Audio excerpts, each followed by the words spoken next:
Usagi Drop. I suppose that the correct way to say this title would be Usagi Drop, but I first heard someone saying it this way, so that's what we're gonna work with. This little gem is a pretty new show with the release year of 2011, so it still has to stand the test of time. But in case if you're not a very active player in the world of anime, Usagi Drop sadly has a strong chance of passing by you unnoticed. I don't mean it's an underrated show because a small fanbase is starting to develop around it, but I do wish more people knew about its existence. Not underrated, but deserves more attention. How does that make sense? Well, let's find out.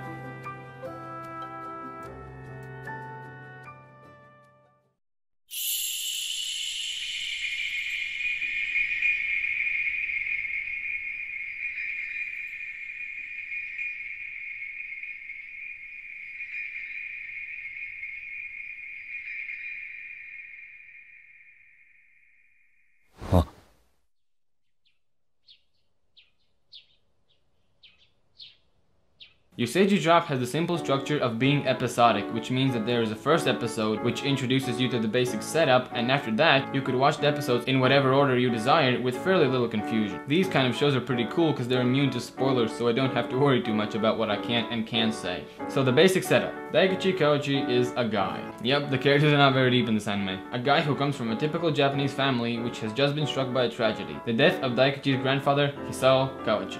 I say tragedy because technically it should be pretty big of a deal, but everyone gets over it pretty much after episode 1, and the only reason someone ever does seem to recall him is regarding the little mess that came up after his death. And that mess has a name. Rin Kaga. So the family gets together and start discussing their options on what to do with her.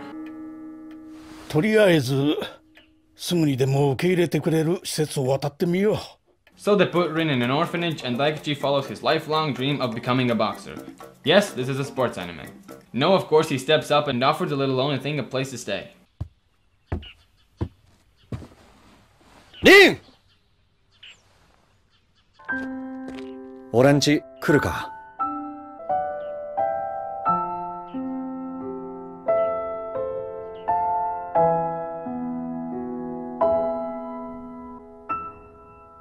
At this moment, I expected for this to be a story of bonding between the two and their coming of age as they learn from each other. It still is a coming of age tale, but taking the fact of how these two meet, they form a bond pretty much instantly.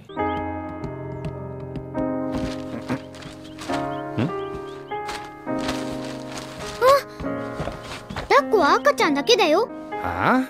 なわけねえじゃん。大人だって抱っこされたい時くらいあんのに。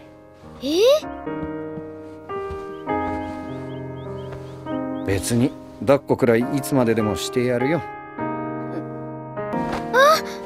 なんだよ。ごめんね。前の時抱っこしてあげればよかったね。は？今度大吉が泣いたら私が抱っこしてあげるから。一体全体。心配ないよ。 This scene is from episode 5. I will have something to say about that later. Some other characters that deserve mentioning are Koki, a friend Rin manages to make, his mother Yakari, who Daiguchi may or may not have the hots for, Daiguchi's cousin Haruko, and also Masako Yoshi, who you will probably not see in my review.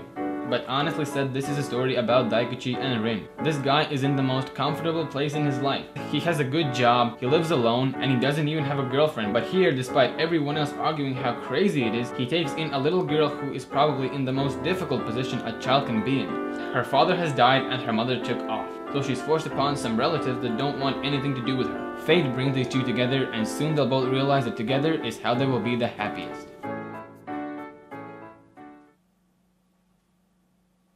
Before I start explaining what I think exactly about the look of Usagi Drop, I'll tell you my little preferences when it comes to visuals. Something that really helps me get into any new show, movie, or whatever is to see the creator's own subtle experiments with the look of things. Little indicators that the show or movie has a feel for the visuals or its own distinct style, like these floating cutesy things that are shown when Daiguchi comes to the kindergarten and sees all the kids play for the first time. In a book it would say the air had a childlike playful feel to it. It was quite discouraging. But in this case they can just add this small touch and it's shown without any spoken dialogue. That is what can help bring me into this world, but what will keep me there is up to the story and everything else. With all that said, the visual quality of Usagi Drop is really nothing that special. Sorry if you feel like I just wasted your time with all that exposition, but there's more than just that. This show looks good. Every character looks different, the animation never feels weird, and the backgrounds have had the necessary attention given to them. But Usagi Drop is not a high-budget anime, and as such, it never really tries to impress you visually. Usually this would be a negative thing, but I don't think there could be a better story where a bit simpler approach would be more suitable. Something really cool that Usagi Drop did were these small clips before each opening. I guess they used a different coloring method here than the rest of the show, with this watercolor look to surfaces that was really noticeable when characters were moving. When the first episode opened this way, I thought the whole thing would be like that, and didn't really know what to think of it. I mean, it looked nice, but a bit unfinished. Of course, when I realized that it was just another one of those creators' personal touches, I started to appreciate them really much. The only thing I didn't really like was this face Rin occasionally made when she was angry or pleased or... well, I guess it depended on the scene. I know it's supposed to be cute, but sorry, she just looks like a bug to me, and not in a cutesy kind of way. Just a minor problem, easy to get used to, but it bothered me sometimes. Overall, these are not breathtaking visuals, but I couldn't call them anything less than good.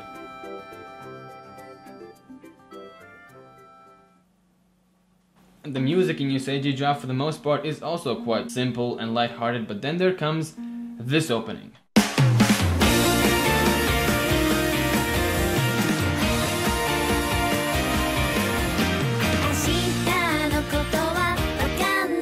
And this thing is right up there with Clannad's Dango Daikozuku, just on the scale of anime songs I would never intend to skip. The ending goes a bit more like the rest of the soundtrack. It's calmer, a tad bittersweet, but still gives off this lighthearted vibe. The intro is like, come on, let's do this, we're gonna have so much fun, it's so nice to see you.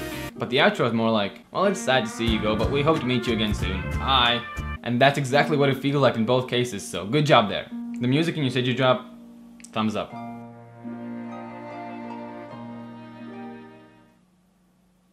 Secretly founded by the Japanese government to combat declining birth rates, Project Usagi Drop targeted a very specific, generally non-reproductive demographic of the Japanese population, the otaku.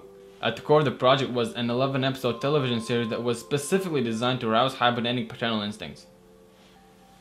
I read that somewhere.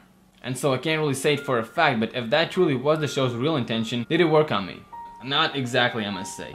I can absolutely see where this is coming from, but Usagi Drop tried to show you more how raising a kid is not that hard, but it never really dives in to present you all the positive emotions it can bring. But I can't complain about it, because the main reason why it's not able to do that is because there are no real negative emotions to raise the contrast. If you see some drama, it's usually not from Daikichi's and Rin's side, but the little there is, like with Rin's real mother, is fed to you in very little doses to prove that the show is not completely ignorant about this, as it is a big deal, but it never really goes anywhere with it. So Usagi Drop didn't really invoke any parental instincts in me, at least not nearly as strong as Clannad did, after which I really wanted to become a daddy. And I still do, someday when I'm mature and secure enough. This is a feel-good anime. It takes a serious subject matter, in this case adoption, and while still staying mature, gives you a lighthearted view on it. Usagi Drop is made to make you feel warm and positive inside, and it does this job damn near perfect. So is it good? Oh, who are you? Well, in this personal universe you're slowly developing around your videos, you have decided to create an alternative persona of yourself to implement some inner dialogue within your productions. To indicate that this persona is not meant to possess the same personality as that of yourself, the original, and make him distinguishable the moment he comes on screen, you have placed a visual cue on the front of his skull. These bifocals. I'm you with glasses. Oh, I'm getting characters now, awesome! So is Usagi Drop good? Yes, it is good, and I strongly recommend it to. Is it great? Well, I wouldn't call it great, because that's not really what it goes for. Did it have the potential of being great? Listen, it's good. It's really good. To aim for greatness, you have to provide some bigger conflict for the characters. Now, I don't know if maybe a second season may have this in mind, but as it stands now, Usagi Drop is just a small, sweet, but smart heartwarmer. And that is also the thing about how fast they get over Grandpa's death, how fast Daikichi and Rin get used to each other, and how much the show avoids any strong drama. For the simple nature of the show, it doesn't really have any business of being any more popular than it already is, but I would not mind more people enjoying it the way I did. I'm gonna regret creating it, won't I? Probably. I can't promise that Usagi Drop will work for everyone, but I had a big smile on me from start to finish throughout all the episodes. And you know what? It felt good. In our stressful everyday life, people just need a little breather like this. So please take my recommendation more as a hug from me to you, and whether you choose to accept it, that is your call.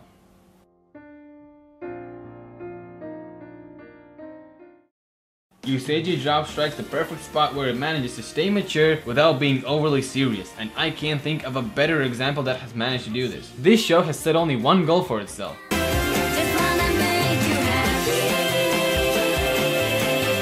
and it works. It will make you smile, it will make you feel comfortable, and it will make you feel good about yourself. Ooh, can I say the corny outro phrase? Fine. Peace, love, music.